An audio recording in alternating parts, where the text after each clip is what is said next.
19 तारीख का जो यहाँ प्रदर्शन किया पेट्रोल उड़ेला, ये 4, 5, 7 जिलों से गाड़ियां मंगा कर आप ये अनावश्यक क्या आवश्यक जरूरत है? आपका पेट्रोल ही उड़ेलना था तो वहां उड़ेल लेते हैं दोरों में।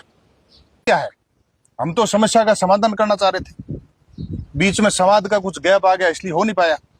कुछ नेता केवल लोगों को परेशान करने के लिए लेकर के बैठ जाते हैं कि मेरे अलावा किसी को कहीं जाने की जरूरत नहीं, मैं आपके लिए लड़ रहा हूं।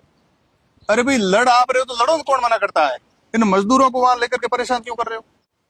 60 दिन तक आपने 150, 200 जितने भी हमारे मजदूर भाई है उनको, किसी को ड्राइवर को तनख्वाह मिलती, किसी को ऑपरेटर को तनख्वाह मिलती, किसी गार्ड को तनख्वाह मिलती, उस तनख्वाह से आपने वंचित रख दिया। लड़ रहा हूं, लड़ रहा हूं, लड़ रहा हूं। क्यों लड़ रहे हो? लड़ो तो तुम्हारा लड़ना लड़ो। अब इनको क्यों खोटी करके बैठे हो और उनको कह रहे हो किसी के पास जाने की जरूरत नहीं है? इस कारण 2 महीने तक समस्या का समाधान नहीं हुआ। सरकार संवेदनशील है, इसीलिए कल आधे घंटे में सारा मामला निपट गया। सरकार के पास चला करके आए, गिरल धरने के सारे धरनार्थी हमारे भाई है, वो चला करके आए सरकार के पास, पार्टी के पास कि हम आपके भाई हैं और हमारी समस्या का समाधान कीजिए। तो सर्किट हाउस में आधा घंटा ही नहीं लगा, एक एक बिंदु पर सारी होमवर्क हुआ और प्रशासनिक अधिकारियों को हाथों हाथ हिदायत भी दी कि हमारे भाई और इनकी समस्या का समाधान होना चाहिए। समस्या का समाधान हो गया। क्यों लेके बैठे भाई? मैं लड़ रहा हूँ, लड़ो ना, ठोको बजट किसी भीत के पहाड़ के। हमारे लोगों को, मजदूरों को क्यों परेशान कर रहे हो? लेके क्यों बैठे हो? क्यों नहीं आने देते आप? ये 2 महीने से उनको लेके बैठे थे कि मेरे के अलावा किसी के पास जाना नहीं। कल जब आ गए, मंत्री जी के पास आ गए, हम सबके पास आ गए, तो हमने समस्या का समाधान कर दिया। ये ठेकेदार अपना काम करेगा, उसने करोड़ों का ठेका लिया, वो अपना काम करेगा, कोई तनातंत नहीं। उसने खुलेआम कहा कि जो मजदूर भाई है उनको मैं कहता हूं कि ये गाड़ियां खड़ी, वाहन खड़े, आप अपने काम पर लग जाओ। बार बार स्टेटमेंट आपने उनके पटे, लेकिन मैंने कहा ना, मैं लड़ रहा हूँ, मेरे पास बैठ जाओ, मैं कहीं जाने नहीं दूंगा। अब ये कौन सा आप सहयोग कर रहे हो? लड़ो, तुम्हारे जहां लड़ना लड़ो। मजदूरों के आप क्यों बैरियर बन के बैठे हो? उनके लिए क्यों परेशानी पैदा कर रहे हो? उनके क्यों रोक के बैठे थे उनको? जैसे ही मजदूर भाई सरकार के पास आ गए, मंत्री जी हम सबके पास आ गए, हमने आधा घंटा लगाया, पूरे प्रशासन को बुला करके हाथों हाथ।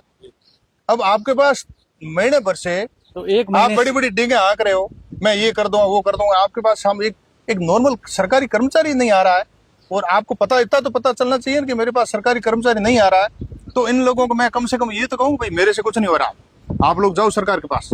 वो सरकार के पास आने से आप रोक रहे थे, काम रुक गया। जब ये सरकार के पास चल करके आ गए, काम हो गया।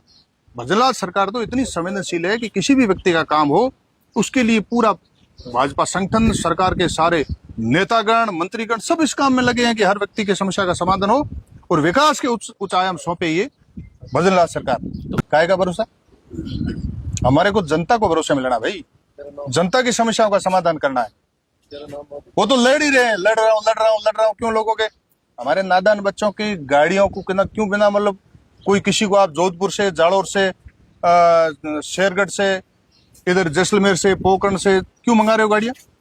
19 तारीख का जो यहाँ प्रदर्शन किया पेट्रोल उड़ेला, ये 4, 5, 7 जिलों से गाड़ियां मंगा कर आप ये अनावश्यक क्या आवश्यक जरूरत है? आपका पेट्रोल ही उड़ेलना था तो वहां उड़ेल लेते हैं दोरों में। एक ही मांगे भाई, आप उनको लेके बैठे हो गए, जाना कहीं नहीं, मैं तुम्हारे लिए लड़ रहा हूं। तुम क्या लड़ रहे हो? तुम्हारे पास कोई कर्मचारी आ नहीं रहा, तुम्हारे कोई सुन नहीं रहा है, तो भाई उनको बस खुला छोड़ो सरकार के पास जाने के लिए। जब वो सरकार के पास आ गए, समस्याओं का अगर नींद में सोई होती तो कल आधा घंटा लगा है। 9:30 आया, 10 बजे सब जय जयकार करते हुए रवाना हो गए। भारत माता की जिंदाबाद और भारतीय जनता पार्टी जिंदाबाद ऐसे नारे लगाते हुए रवाना हुए। वो धरने की समाप्ति की घोषणा हो गई। आदरणीय कैप्टन हीर सिंह जी ने और आदरणीय बलराम जी प्रजापति जो सीनियर है धरनार्थी, उनके सहित वहां के सरपंच साहब और भी वरिष्ठ लोग थे, सबने धरने की समाप्ति की घोषणा कर दी। बड़े खुश हो गए कि हमारे जय जयकार हो गई। एक ही बात जो मैंने पहली बार आपको पहले भी कही है, हम सब सरकार के पार्ट हैं, हम भारतीय जनता पार्टी संगठन के पार्ट हैं। हम बार बार उनको कह रहे थे कि हम आपका काम करने के लिए तैयार हैं, लेकिन उनको वहां रोका गया कि यहीं बैठे रहो, कहीं नहीं जाना। बैरियर बन के बैठे, काम हुआ नहीं। जब वो हमारे पास आ गए, हमने काम कर दिया। केवल वो नहीं, इन मजदूरों के लिए और भी हम अच्छे काम करेंगे जो वो उन्होंने अभी तक सोचा नहीं है। बहुत बढ़िया काम करेंगे। मजदूर हमारे भाई है भाई, उस तनख्वाह से अपना परिवार चलाते हैं, तो उनके लिए अच्छा सोचना हमारा दायित्व। वही कह रहा हूँ, जो लड़ने की बात करते हैं वो लड़ा ले जहां लड़ना है। मजदूर हमारे पास आए हैं तो उनके विकास के लिए शानदार काम करेंगे, ताकि वो जय जयकार करेंगे और बड़े खुश होंगे। वास्तव में भजनलाल सरकार विकास करने वाली है।